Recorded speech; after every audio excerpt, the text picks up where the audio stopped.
자, 지난 시간까지 아인슈타인의 상대성 이론에 대해서 얘기했었죠. 3단원 초반에 케플러 법칙에서부터 시작해가지고 주로 이제 지난 시간까지 다뤘던 내용은 시공간에 대한 새로운 해석인 아인슈타인의 특수 상대성 이론과 일반 상대성 이론에 대해서 했습니다. 오늘은 이제 조금 뜬금없어 보이지만 우주론에 대해서 얘기를 시작할 건데, 우주론은 아인슈타인의 일반 상대성 이론하고 어느 정도 연관이 있고요. 그 다음에 표준 모형까지 얘기를 할 텐데, 이 표준 모형은 좀 내용이 전혀 달라 보일 겁니다. 그래서 내용적인 연관은 크게 없어 보일 수도 있는데요. 시기적으로 보면 이제 상대성 이론이 나왔던 시기하고 맞물려 있습니다. 그 시기 이후로 표준 모형이 20세기에 많이 발달하게 됩니다. 그래서 비교적 최근 이제 이론들을 보게 되겠습니다. 우주론에 대해서 하기 전에 간단한 영상을 먼저 보고 시작하도록 하겠습니다.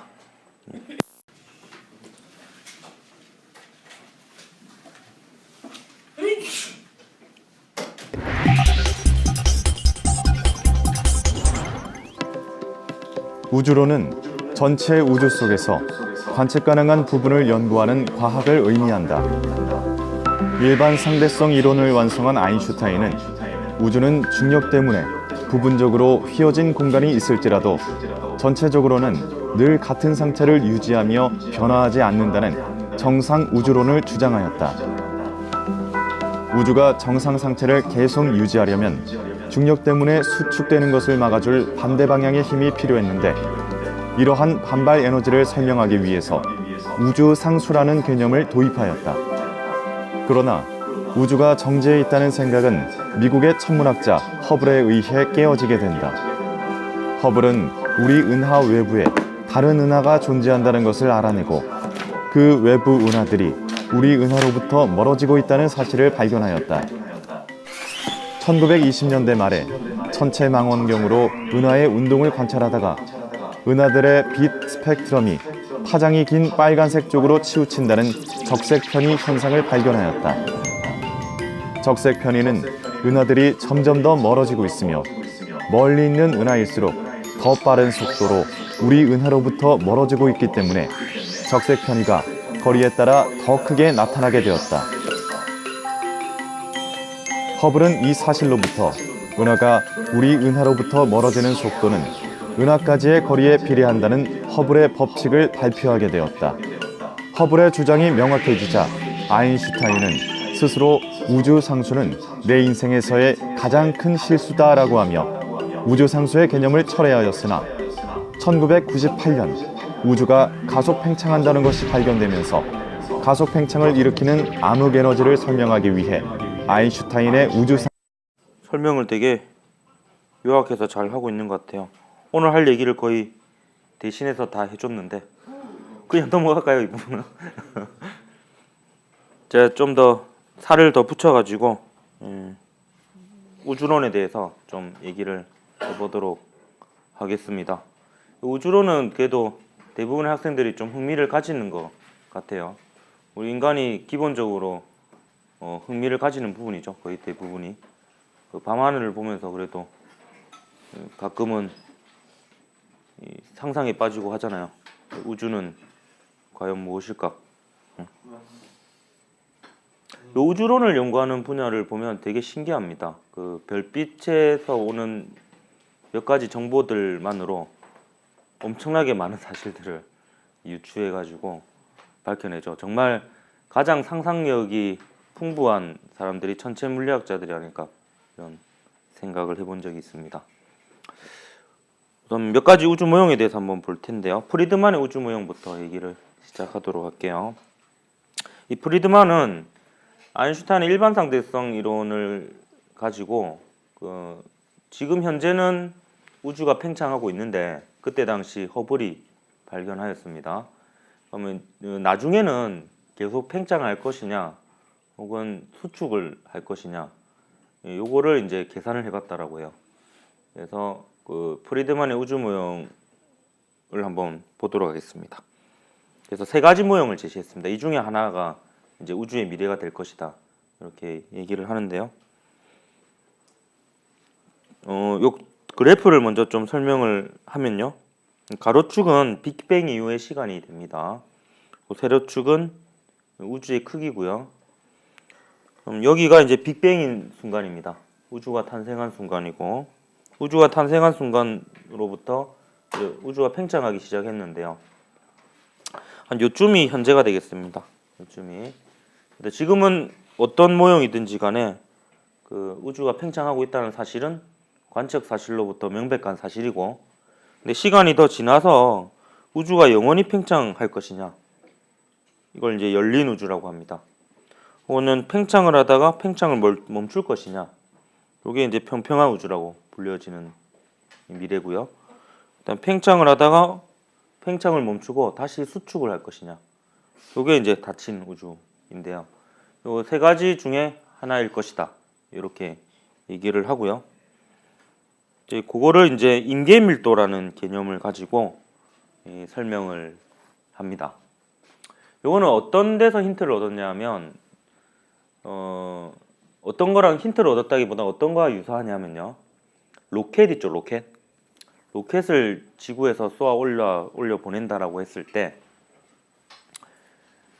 지구의 탈출 속도를 벗어날 만큼 매우 빠른 속도로 로켓을 쏘아 올리면 지구의 중력권 밖으로 벗어나서 지구로부터 영원히 멀어질 수가 있습니다. 그게 이제 열린 우주하고 약간 대비되는 이런 개념이 되겠고요. 근데 로켓을 보면 이제 가끔 보면 실패하는 경우 있죠. 쏘아 올렸는데 그 진입하지 못하고, 그죠? 인공위성 쏘을 때 다시 되돌아오는 경우 있죠. 이거는 이제 로켓의 속도가 탈출 속도보다 빠르지 못하거나, 혹은 이제 로켓이 나가려고 하는 이런 에너지에 비해서 이 지구가 잡아당기는 이런 효과가 더 커서 지구의 중력권 밖을 벗어나지 못하고 다시 되돌아오는 경우가 있습니다.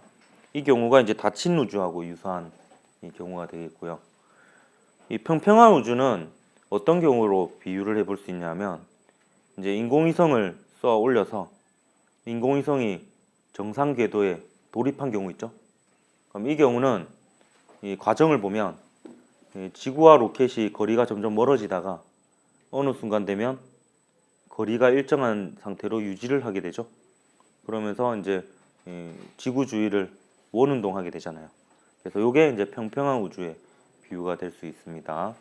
전반적으로 로켓이 지구 밖을 탈출하려고 하는 정도하고 이제 지구가 로켓을 잡아당기는 정도를 비교했을 때 그 지구가 잡아당기는 정도보다 탈출하려고 하는 정도가 더 크면 영원히 멀어지는 거고, 탈출하려고 하는 경향보다 지구가 잡아당기는 경향이 더 크면 다시 되돌아오게 되는 이런 상황이 됩니다. 프리드만이 이제 어떻게 설명하냐면 인계 밀도를 계산을 해가지고 정해 놓습니다. 이게 기준값이 됩니다. 좀 전에 로켓의 예로 들자면 지구로부터의 탈출 속도가 되는 거죠. 근데 이 탈출 속도라는 게 결국에 어떻게 결정되어지느냐 하면 지구의 질량이랑 지구의 반지름, 이런 거에 의해서 탈출 속도가 결정됩니다. 즉 지구의 밀도하고 관계가 있다고 볼 수가 있는 거죠. 그래서 지구의 밀도가 크다면 그만큼 탈출 속도도 커져야 되겠죠. 빠져나가기 힘드니까. 그래서 이제 인계 밀도라고 하는 것은 이 탈출 속도하고 비슷한 기준값이 됩니다. 그러니까 우주의 실제 밀도가 인계 밀도보다 크면 중력에 의한 효과가 크다라는 거예요, 작다라는 거예요? 예, 크다라는 거죠. 그러면 그 우주가 팽창을 계속 하겠어요? 아니면 다시 수축을 하겠습니까? 예, 수축을 하게 됩니다. 그래서 닫힌 우주 같은 경우에는 우주의 실제 밀도가 인계 밀도보다 큰 경우다, 이렇게 설명을 하고 있고요. 반면에 열린 우주의 경우에는 영원히 팽창하니까 이제 중력에 의한 효과가 그만큼 작다라는 거지. 그러면 이 인계 밀도보다 우주의 밀도가 작은 경우다, 이렇게 볼 수가 있겠고요. 우연한 일치로 우주의 밀도가 딱 인계 밀도면은 우주는 특정 크기만큼 팽창한 이후부터는 그 크기가 유지될 수 있다. 이렇게 이야기를 합니다. 근데 이 프리드만의 우주 모형은 지금 현재는 정설은 아닙니다. 그냥 간략하게 우주가 영원히 팽창할 것이냐 다시 수축할 것이냐를 얘기하고 있는 모형이고요. 그래도 뭔가 이론적으로 이론을 근거로 해서 우주의 미래를 제시했다라는 측면에서 좀 그렇죠. 의미가 있는 이론이다라고 볼 수가 있습니다. 근데 아인슈타인은 이제 정상 우주론을 맨 처음에 주장했다라고 했죠. 아예 그 팽창 자체도 현재도 안 하고 있다라고 생각을 했는데, 그거는 이제 나중에 자기가 잘못 생각했다고 시인을 합니다. 왜냐하면 이제 그 허블에 의해서 우주가 팽창한다는 사실만큼은 확인이 되었거든요. 그럼 이제 허블이 우주가 팽창을 한다는 사실을 발견한 이후부터 발달한 그 대폭발 우주론에 대해서 좀 얘기를 해볼까 합니다. 이 대폭발 우주론 같은 경우에는 이제 지금 현재 우리가 알고 있는 우주론의 최신 버전이라 이렇게 볼 수가 있겠고요. 영어로는 뭐라 그러죠? 빅뱅 이론이라고 얘기를 합니다. 빅뱅이라는 가수도 있고 그죠? 그다음에 미국 드라마도 있습니다. 한번 보세요. 되게 재밌어요. 빅뱅 이론이라 가지고 그 물리학과 대학원생들의 이야기입니다. 약간 덕후처럼 나오는데요. 되게 코믹한 캐릭터들로 나옵니다. 실제로 물리적인 대화를 나누는데 깜짝깜짝 놀래요. 왜냐하면 수준도 꽤 높고 맞는 얘기들을 해요. 그래서 그 작가가 최소한 물리를 잘 알거나 아니면 그 자문을 정확히 잘 얻어가지고 그 시나리오를 짜는 것 같아요. 그래서 깜짝깜짝 놀랍니다. 정말 전공자 입장에서 보면 더더욱 재밌는 이런 드라마인데, 근데 물리에 대해서 잘 몰라도 그 드라마 자체가 되게 재밌더라고요. 한번 보세요. 고3 때 보면 더 재밌을 거예요. 자, 요 대폭발 우주론은 이름이 지어진 과정도 사실 흥미롭습니다. 빅뱅을 이제 직역하면 큰 꽝입니다. 뱅이 의성어거든요. 꽝, 이게 이제 뱅입니다. 뱅.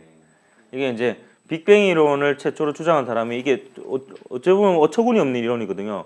우주가 어느 한 점으로부터 큰 폭발이 일어나면서 시작했다. 뭐 이런 얘기거든요. 이제 그 발표를 듣고 이제 어떤 한 과학자가 뭐라고? 큰 꽝! 뭐 이런 거라고? 뭐 이러면서 이제 약간 비꼬는 이런 표현이었는데, 그걸 들은 과학자가 그 되게 괜찮은 이름이다. 이러면서 괜찮은 표현이다 해서 그럼 나의 이론을 빅뱅 이론이라 할래? 뭐 큰 꽝 이론이라 할래? 이렇게 한 거예요. 그래서 이제 이름이 탄생하게 된 겁니다. 되게 긍정적이죠. 빅뱅, 비꼬음마저도 받아들이는 이런 이름의 비하인드 스토리가 있습니다. 자, 이런 그림이 등장하는데, 이것도 아까 프리드만의 그래프하고 축은 똑같습니다.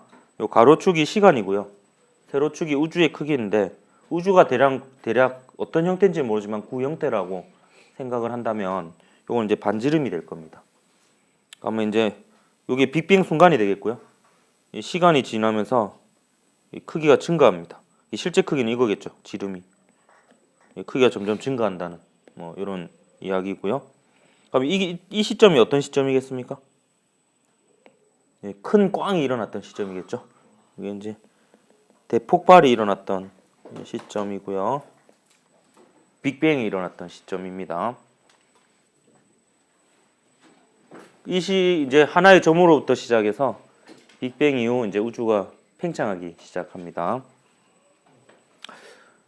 제가 그 중고등학교 시절에 읽었던 과학 잡지에서 흥미로운 질문에 대한 답을 보았었는데요. 뭐냐면 지금 빅뱅 이전은 그럼 과연 무엇이냐라는 거예요. 시간적으로 봤을 때. 거기서 되게 고급지게 얼버무리는 것을 보았습니다. 이게 빅뱅 이전은 이렇게 얘기하더라고요. 시간이라는 것조차도 빅뱅 이후부터 생겨난 개념이라는 거죠. 그렇기 때문에 빅뱅 이전이라는 것 자체는 없다 이렇게 얘기를 해요.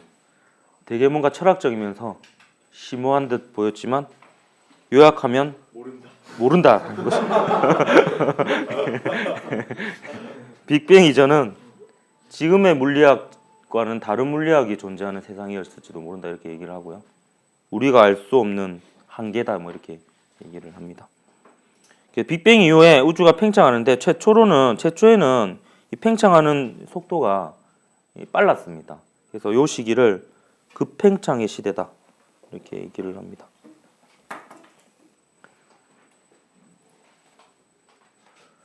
그리고 그 허블이 발견했을 때만 해도요. 그리고 최근까지만 해도 지금 현재 우주 팽창의 속도는 좀 늘어진 상태에서 그 팽창 속도가 일정하다라고 생각을 했습니다. 근데 아까 동영상에서 봤죠. 1998년도에 뭐가 발견이 되냐 하면 이 팽창 속도가 지금 현재 빨라지고 있다라는 것을 발견하게 됩니다. 그걸 이제 가속 팽창이라고 그러죠.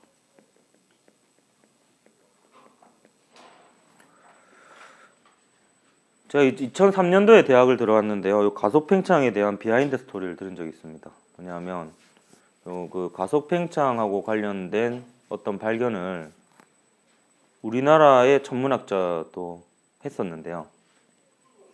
한 달 차이로 최초 발견의 그 영예를 놓쳤대요. 최초로 발견한 사람 노벨상을 받았대요. 그래서 되게 안타까웠다라고 하더라고요. 우리나라 천문학이 되게 세계적으로 앞서 있다라고 합니다. 생각은. 우리나라 생각해보면 좀 의아하죠. 왜냐하면 천문대도 별로 큰 것도 없고 그죠. 근데 요즘은 뭐 천문대가 공동으로 지어지거든. 우리나라 투자를 많이 합니다. 그래서 투자한 만큼 시간을 주거든요. 관측할 수 있는 시간을. 그래서 이제 우리나라 천문학자들도 외국의 천문대에 돌아다니면서 이렇게 특정 기간 동안 자기 하고 싶은 관측을 하고 이렇게 연구를 한대요. 예. 그래서 천문학자가 정말 부러운 것 같아요. 전 세계를 이렇게 누비면서 또 천문대는 시골에 지어져야 되거든. 자연 건강이 정말 아름답대요. 왜냐면 도시에 별빛이 없는데 지어져야 되니까 그렇습니다.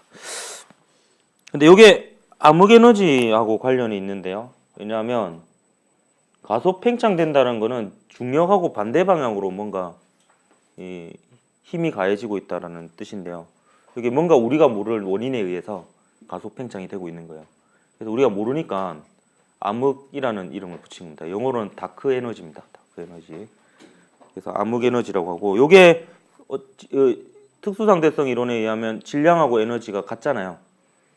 그러니까 우주 전체의 질량과 에너지를 합쳐서 암흑 에너지가 70% 이상을 차지하고 있다라고 합니다. 그러니까 그만큼 모르는 거죠. 그럼 나머지 한 20-30%는 아느냐? 또 그 중에서 한 또 20% 이상은 암흑 물질로 이루어졌다라고 해요. 그래서 우리가 알고 있는 건 한 4% 정도? 우리가 알고 있는 질량과 에너지는 한 4% 정도밖에 안 된다고 합니다. 그럼 암흑 에너지는 뭐냐? 암흑 에너지 제가 설명해 줄게요. 그럼 그 태양계 생각해 보면요. 수금, 지화, 목, 토, 천까지가 행성이죠. 근데 행성의 공전 주기를 한번 생각해 보세요. 주기의 제곱은 긴 반지름의 세제곱이다라는 케플러 제3법칙을 보면은 그 바깥으로 갈수록 주기가 길어지죠. 주기가 길어집니다. 그러면 이제 요 태양이 있으면요. 안쪽에 있는 행성은 좀 빨리 돌 거고 그죠? 바깥에 있는 행성은 그보다는 좀 천천히 돌 거고 갈수록 바깥쪽으로 갈수록 좀 얘가 한 바퀴 도는데 걸리는 시간이 길어지고 그만큼 공전 속력도 느리고 막 이렇게 되잖아요. 근데 은하를 보니까요. 이게 은하의 중심이고요. 이게 은하라고 합시다. 누가 봐도 은하죠. 먼지털이 같이 생겼네. 예, 나소는 좀 배웠네요. 근데 은하의 팔의 움직임을 보면요. 이 팔도 이게 공전하잖아요. 팔의 움직임을 보면 이 팔의 형태를 유지하면서 거의 공전 주기가 비슷하대요. 이게 놀라운 사실인 거예요. 뉴턴의 제2법칙과 뉴턴의 중력법칙이 맞다면 이거는 잘못된 거예요. 그러니까 뉴턴의 법칙이 틀렸든지 아니면 이게 뭔가 다른 게 있다든지 뭐 이겁니다. 그래서 이건 이제 이게 설명이 되려면 이게 빨리 바깥쪽임에도 불구하고 얘가 빨리 돌려면 결국에 방향을 빨리빨리 바꿔야 되니까 뭔가 당겨줘야 됩니다. 그렇기 때문에 그 당겨주는 역할을 하는 녀석이 암흑물질이라는 거예요.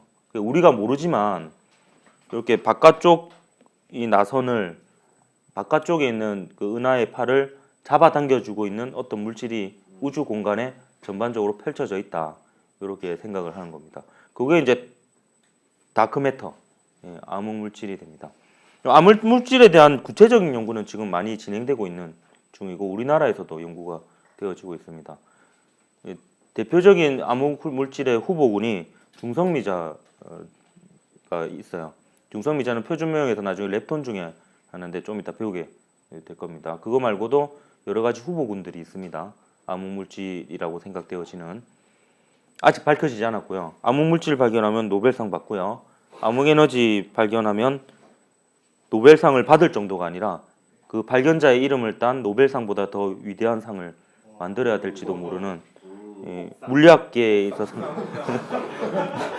물리학계에 있어서는 가장 지금 큰 미스테리이고 요거 발견하면요 인생 피는 거예요. 끝나는 겁니다. 엄청 유명해질 겁니다. 저는 유명해지기 싫어서 뭐 알게 되더라도 발표는 안 할 겁니다. 옛날에 그런 과학자가 있었어요. 캐번디시라는 사람이 그 중력 상수를 발견한 사람인데 막 그런 게 싫어서 혼자 그냥 연구를 하고 그걸 그냥 글로만 남겨놓고 그 죽고 나서 이제 그게 발견이 됩니다. 근데 캐번디시는 그렇게 할 수 있었던 게 부자였습니다. 그래서 이 새끼는 뭐야? 위대한 물리학자가 물리학자를 갖다가 큰일 났다. 지금 뒤에까지 해야 되는데 지금 농담을 너무 많이 해버렸다. 자, 허블 법칙을 보면요. 허블은 엄친아였다고 해요. 잘생기고 운동도 잘하고 공부도 잘하고 돈도 많고. 허블이 발견한 게 은하들 사이의 거리는 점점 멀어진다라는 건데요. 근데 이것뿐만이 아니라 허블은 요 은하 자체를 발견합니다. 삼성이 고마워야 되겠죠.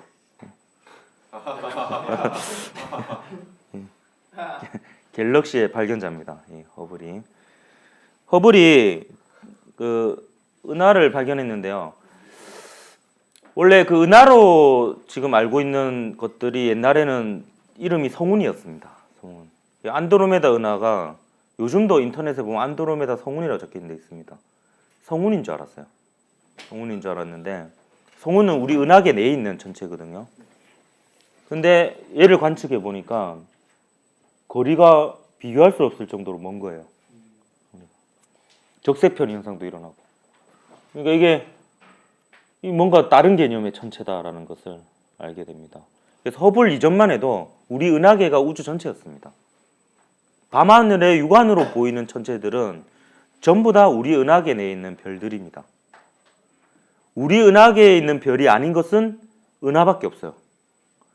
근데 그 은하를 우리 은하 안에 있는 성운이라고 생각했었는데 거리가 너무 다른 거예요. 그래서 이게 또 다른 별의 무리인 이 갤럭시다라는 것을 알게 되었고요. 은하란 개념이 없었네요. 은하라는 개념 자체가 없었죠. 그래서 삼성이 이름 못 붙였겠죠.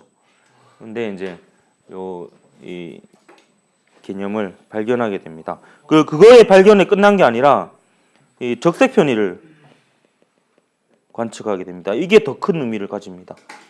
은하들을 보니까 거리가 멀면 멀수록 이 스펙트럼을 분석해 보면 파장이 긴 쪽으로 치우쳐 있었다는 겁니다. 대부분의 은하들도 수소로 이루어져 있겠죠.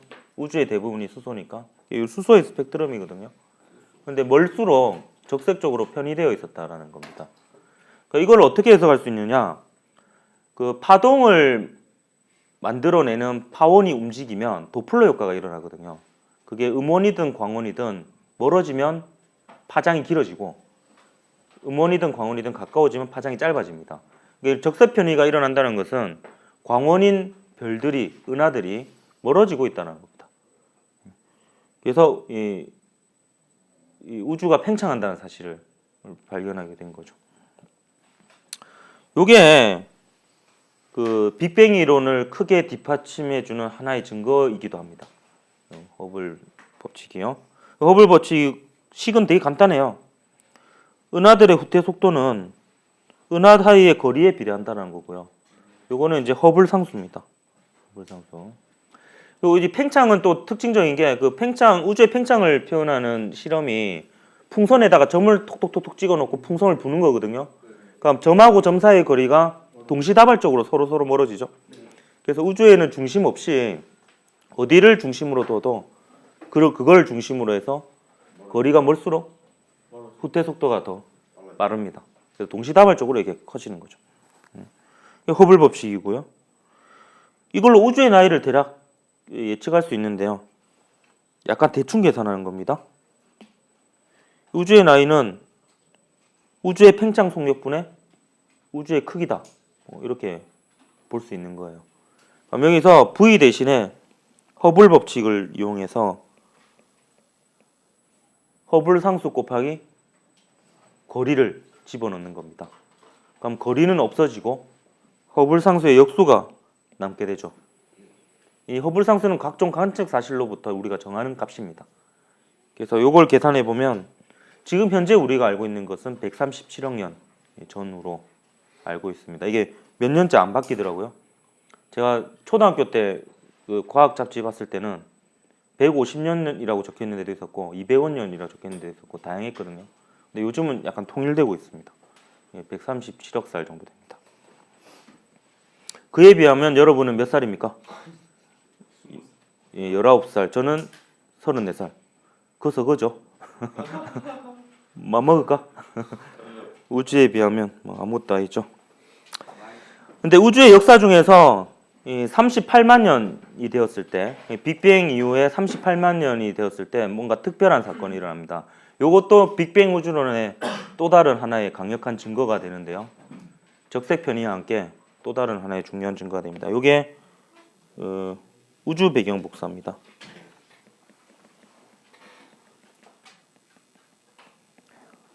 우주의 나이가 38만 년 정도 되었을 때, 그러니까 137억 년이 우주의 나이인데 1억 년도 안 됐을 때죠.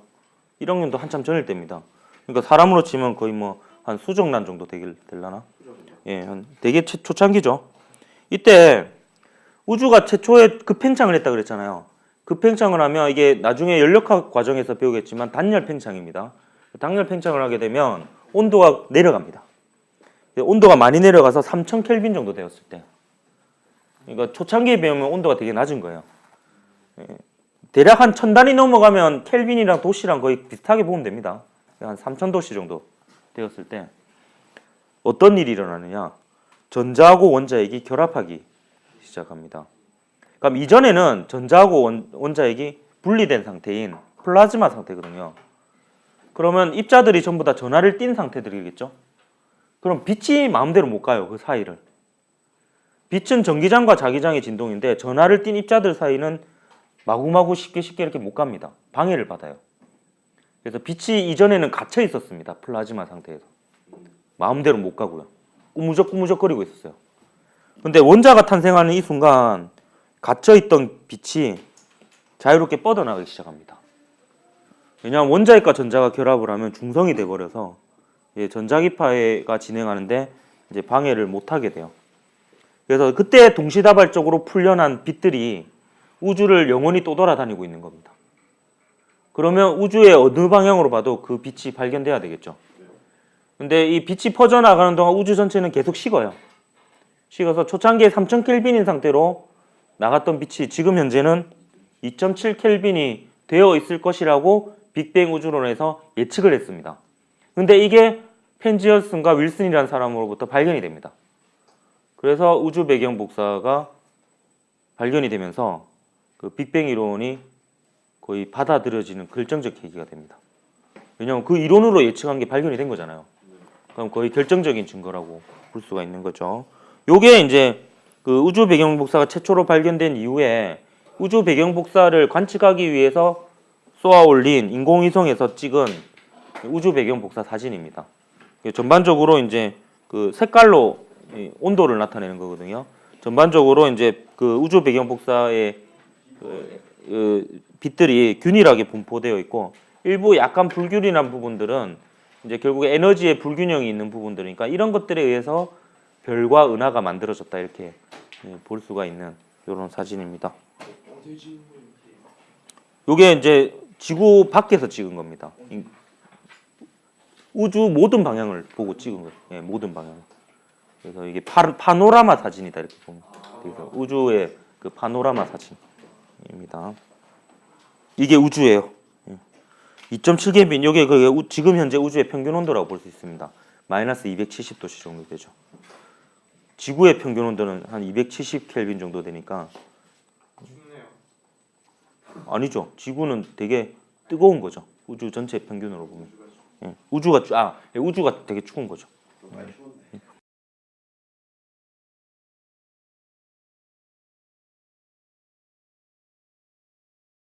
춥죠. 예. 자, 이 표준 모형에 대해서 이제 얘기를 할 텐데 동영상을 먼저 하나 보고.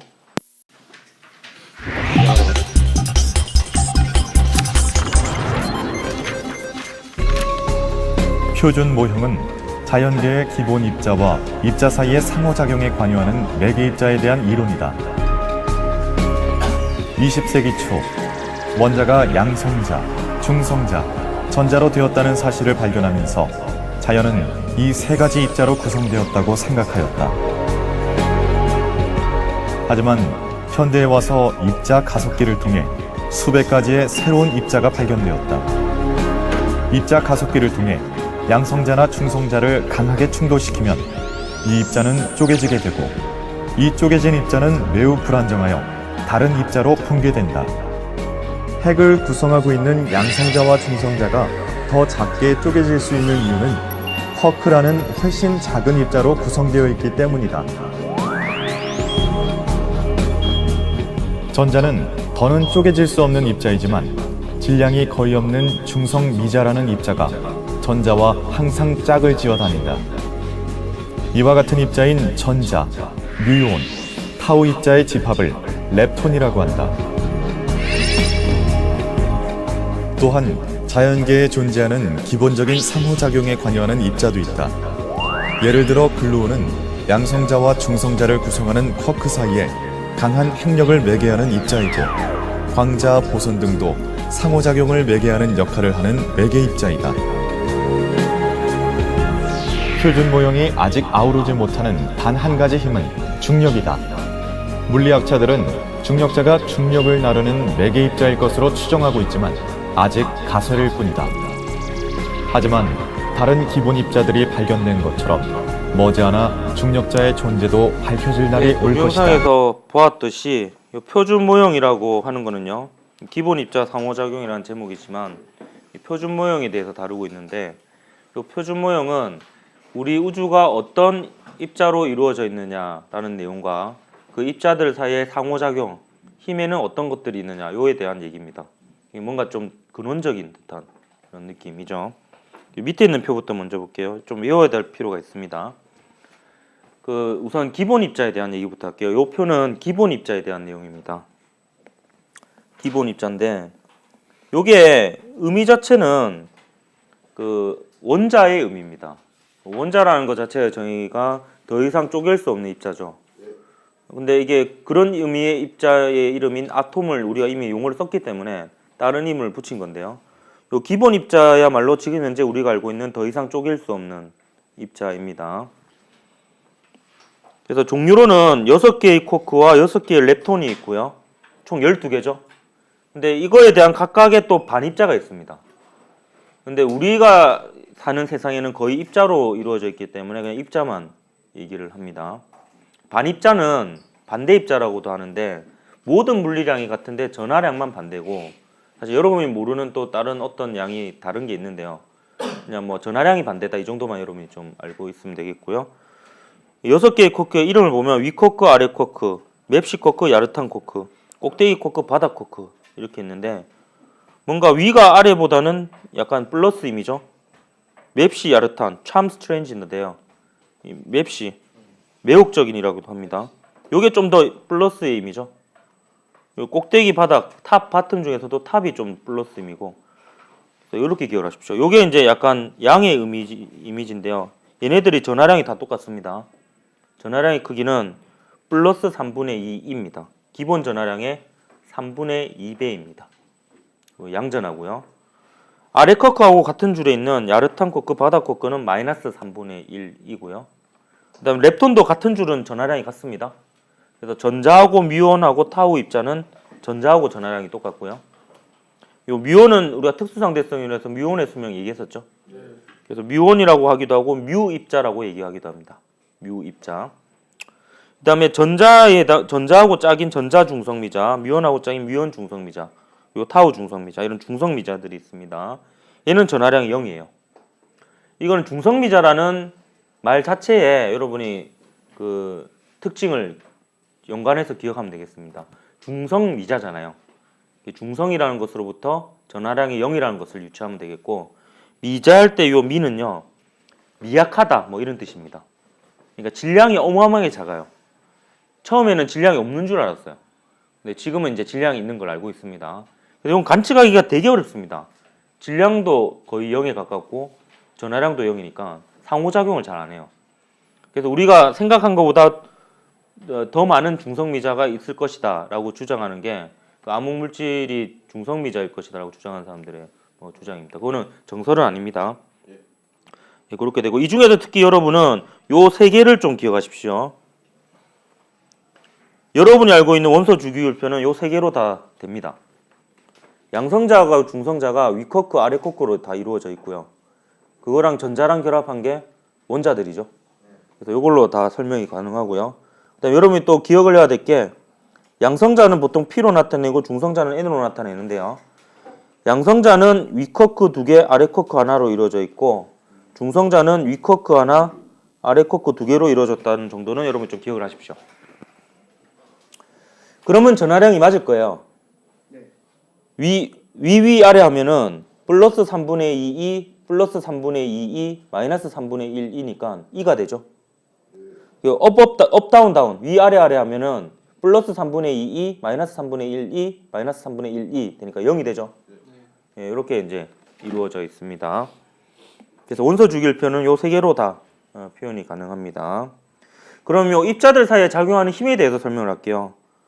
요 힘에 대한 표에서는요, 여러분 요만큼 기억하면 되겠습니다. 요만큼 기억을 하는데, 일단 이 힘을 적은 순서는 힘이 센 순서입니다. 핵안에서 작용하는 힘을 가지고 비교를 하는 거고요. 전자기력이 기준이 됩니다. 전자기력보다 센 힘이 강한 상호작용 혹은 강력이라고 불리는 힘이고, 전자기력보다 약한 힘이 약한 상호작용 혹은 양력이라고 불려지는 힘입니다. 그럼 중력은 뭐냐? 중력은 찌개다시라고 생각할 정도로 얘네들보다 힘이 훨씬 작습니다. 예. 그래서 중력은 약간 예. 늦둥이 동생 이 정도. 예. 얘네들이 이제 큽니다. 크기는. 여러분 이제 그 매개입자도 여러분 기억해야 되는데, 강력을 매개하는 힘 매개입자가 글루온이라고 하고요. 이 글루라는 말이 풀입니다. 풀. 그죠? 그래서 제일 강력한 힘이니까 풀이라는 이름을 붙인 것 같아요. 예. 그리고 입자에서 우리는 입자라고 하면은 끝에 자자를 많이 붙이고, 전자, 양성자, 중성자. 근데 영어로는 온을 많이 붙입니다. 온. 그래서 이게 글루온, 포톤, 프로톤 이렇게 됩니다. 그래서 이게 글루온은 직역하면 풀자인데요. 그런 말을 쓰진 않습니다. 풀입자 이런 뜻이죠. 전자기력을 매개하는 입자는 광자입니다. 광자고, 양력을 매개하는 입자는 W 보선 혹은 Z 보선이라고 하는데, 얘네들은요 힘 매개 입자 중에서 유일하게 질량이 0이 아닙니다. 질량이 있습니다. 꽤 큽니다. 질량이. 이것도 여러분 하나 기억을 하면 좋겠고요. 중력을 매개하는 입자라고 예상되어지는 중력자 그래비톤은 발견되진 않았지만 질량이 0일 것이라고 예상이 되어지는 입자입니다. 아직 유일하게 표준 모형에서 발견되지 않은 입자입니다. 이것도 발견하면 노벨이에요. 그렇겠죠. 적용되는 입자를 여러분 좀 잘 기억을 할 필요가 있는데, 적용되는 입자하고 적용되는 범위도 여러분 좀 기억을 하면 좋을 것 같아요. 근데 이 숫자까지는 아니더라도요. 일단 전자기력하고 중력은 거리 무한대까지 작용합니다. 아무리 멀어도 미약하긴 하지만 작용해요. 중력하고 전자기력은. 그리고 얘네들은요, 쿼크냐 렙톤이냐 구분하지 않고 질량이 있으면은 중력 작용하는 거고, 전하를 띄면은 전자기력 작용합니다. 근데 강력하고 양력, 강한 상호작용하고 약한 상호작용은 쿼크냐 렙톤이냐로 작용하는 대상이 정해집니다. 강력은 쿼크끼리 작용하거나 쿼크로 이루어진 입자들끼리에만 작용합니다. 그러니까 이 힘은 어떤 힘이냐면 양성자가 업, 다운이잖아요. 그러니까 이 쿼크 세 개를 묶어놓는 힘이 강력이에요. 그리고 양성자하고 중성자들로 원자핵이 이루어져 있죠. 근데 양성자하고 양성적은 강력한 전기적 반발력이 작용하잖아. 근데 그걸 이겨내고 붙여놓는 힘이 강한 상호작용입니다. 그러니까 전자기력보다 세야 되는 거지. 그리고 약한 상호작용은 쿼크에만 작용하는 게 아니라 렙톤에도 작용합니다. 그러니까 이 오답으로 많이 나오는 게 강한 상호작용이 렙톤에 작용한다면은 틀린 겁니다. 그렇게 기억을 하고요. 그리고 얘가 작용하는 범위를 보면요, 10의 마이너스 15승, 10의 마이너스 17승 엄청 작죠? 원자 크기가 10의 마이너스 10승 정도 됩니다. 그러니까 이거는 핵 안에만 작용됩니다. 그래서 강력하고 양력을 묶어서 핵력이라고도 합니다. 핵 안에서만 작용하고 거리가 조금만 멀어지면 강력하고 양력은 작용하지 않는 이런 특이한 성질이 있습니다. 그럼 이 중에서 여러분 또 하나 기억할 게 약한 상호작용이요, 제일 늦게 발견됐거든요. 그 아인슈타인이 말년까지 계속했던 게 전자기력하고 중력하고 어떻게든 합쳐보려고 했던 겁니다. 아직까지 안 되고 있는데요. 왜냐하면 그때는 강력, 양력이라는 걸 몰랐어요. 근데 그 다음에 발견된 게 강력인데, 양력은 언제 발견됐냐면 요 베타 붕괴라고 하는 현상이 이 세 가지 힘으로는 설명이 안 되고, 그래서 이걸 설명하는 과정에서 양력이 등장합니다. 그래서 베타 붕괴는 여러분 요 식 자체를 기억해 볼 필요가 있는데, 베타 붕괴는 원자핵 안에 여러 가지 양성자와 여러 개의 양성자와 중성자가 있는데, 그 중에 중성자 한 개가 양성자로 바뀌면서 마이너스 전하를 띠는 일반적인 전자를 내어놓는 게 일반적인 베타 마이너스 붕괴, 베타 붕괴입니다. 구체적인 과정을 보면 업, 다운, 다운 쿼크가 업, 다운 쿼크로 바뀌는 거죠. 그래서 다운 쿼크 하나가 업 쿼크 하나로 바뀌면서 없었던 전자가 만들어져서 나오는 겁니다. 그러니까 중성자 안에 양성자하고 전자가 있었던 게 아니라 중성자 안에 있는 다운 쿼크가 위 쿼크로 업 쿼크로 바뀌면서 에너지로부터 전자가 나오는 거예요. 그래서 이게 보면은 전하량이 딱 맞아 떨어지죠. 얘가 전하량 0이잖아요. 얘가 그리고 플러스 2고 얘가 마이너스 2고, 그 과정에서 중성미자도 나옵니다. 얘는 중성이죠. 그렇기 때문에 전하량 보존으로 여러분이 좀 기억을 하면 되겠고요. 역벡타 붕괴는 참고로 보십시오. 전자의 반대 입자인 양전자가 나오는 과정인데, 얘는 양성자가 중성자로 바뀌면서 생기는 과정입니다. 그래서 이 과정을 관여하는 힘이 약한 상호작용이다 정도 여러분 또 하나 기억을 하십시오. 요 베타 붕괴는 약한 상호작용이 관여합니다.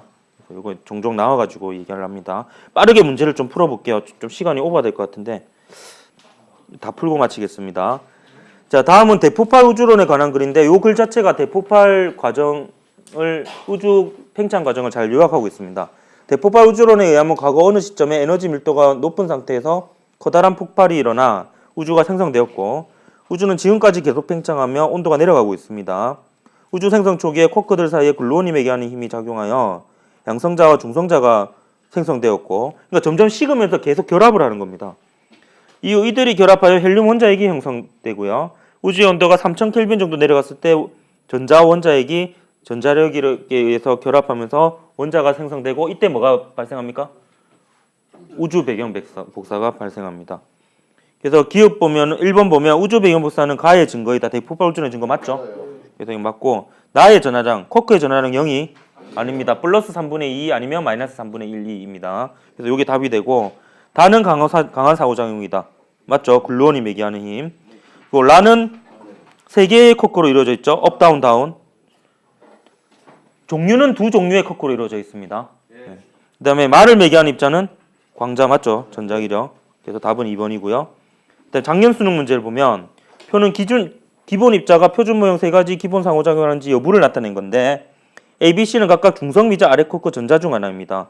옳은 것을 했는데 여기 잘 보면 전자기력이 작용하지 않은 게 유일하게 하나 있습니다. 이건 전하가 없겠죠? 그럼 B가 뭐가 되겠어요? 예, 중성미자가 됩니다. 그리고 여기 보면요. 가가 뭔지 모르겠는데 얘는 작용하고 얘는 작용 안 해요. 그럼 얘는 뭐가 되겠어요? 쿼크에는 작용하지만 렙톤에는 작용하지 않는 힘이 있잖아요. 이게 이제 강력이 됩니다. 강한 상호작용. 그러면 A는 강한 상호작용이 작용하지 않아요. 그럼 이건 뭐가 되겠습니까? 렙톤의 일종이 되겠죠. 그럼 이건 뭐가 되겠어? 전자가 됩니다. 그럼 C는 자동적으로 아래 쿼크가 됩니다. 자, 그러면 기억 보면 가의 매개입자, 가는 강력이죠. 강력의 매개입자는 글루온입니다. 틀렸죠? W 보소는 양력의 매개입자입니다. 다음 니은 보면 전하량은 A가 C의 3배다. A가 전자죠. 그 C는 아래 쿼크는 마이너스 3분의 1입니다. 그러면 3배 맞죠? 이거 B는 중성미자다. 예, 맞죠. 그래서 니 뒤에서 4번이 답이었던 문제입니다. 자, 이렇게 해서 3단원 마치고 다음 시간에 이제 4단원 전자기장에 관한 얘기를 시작하도록 하겠습니다. 수고했습니다.